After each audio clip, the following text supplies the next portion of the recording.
और हमारे देश के उप प्रधानमंत्री अमित शाह जी कहते हैं कि ये सब हमारे आने के बाद हुआ है। हाँ जी, मान्यवर, वो संसद में कहते हैं, मान्यवर, हमने पहली बार कोऑपरेटिव में सहकारी रैंकिंग बनाए हैं।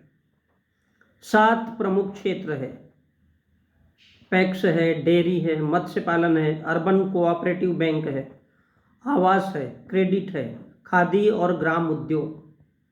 21 समितियों की रैंकिंग के पैरामीटर्स बन गए हैं, उन्होंने बनाए हैं बीजेपी के लोगों ने।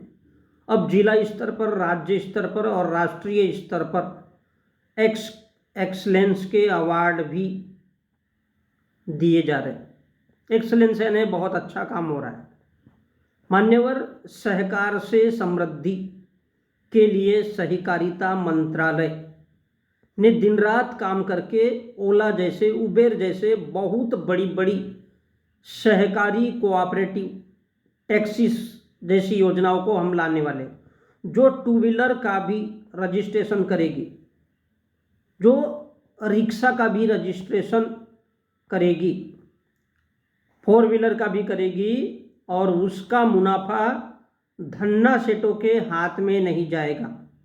इसका फायदा धन्ना सेठों को नहीं होगा, क्योंकि इसको चलाने वाले मान्यवर वो ड्राइवर के पास जाएगा। इसका मुनाफा, इसका जो फायदा है वो ड्राइवर को मिलेगा। जैसा ओला उबर में क्या होता है, ड्राइवर गाड़ी चलाते हैं और उसके नाम पे चलता है, तो जो असली कमीशन है वो ओला और उबेर को जाता है, लेकिन यहाँ पर नहीं जाएगा।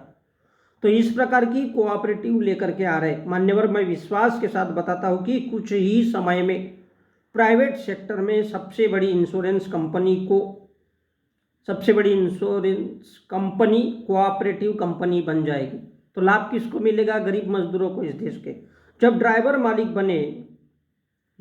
मालिक बनेंगे, ऐसा ही इंश्योरेंस कंपनी में आम जनता, किसान, गरीब मजदूर मालिक बन सके। अभी 70-80 सालों से इस देश में कितनी सारी इंश्योरेंस कंपनी, कितनी सारी नेटवर्क मार्केटिंग है। तो इस देश की जो किसान, गरीब मजदूर है वो तो अमीर बन ही चुके हैं, और सैकड़ों नेटवर्क मार्केटिंग और इंश्योरेंस कंपनियां इस पर काम कर रही है, किसान, गरीब मजदूरों को अमीर बनाने के लिए। और इसलिए इंश्योरेंस निकालिए, नेटवर्क मार्केटिंग के एजेंट बनिए और इस देश के अमीर बनिए, मालिक बनिए। भिखारी नहीं बनना है आप लोगों को।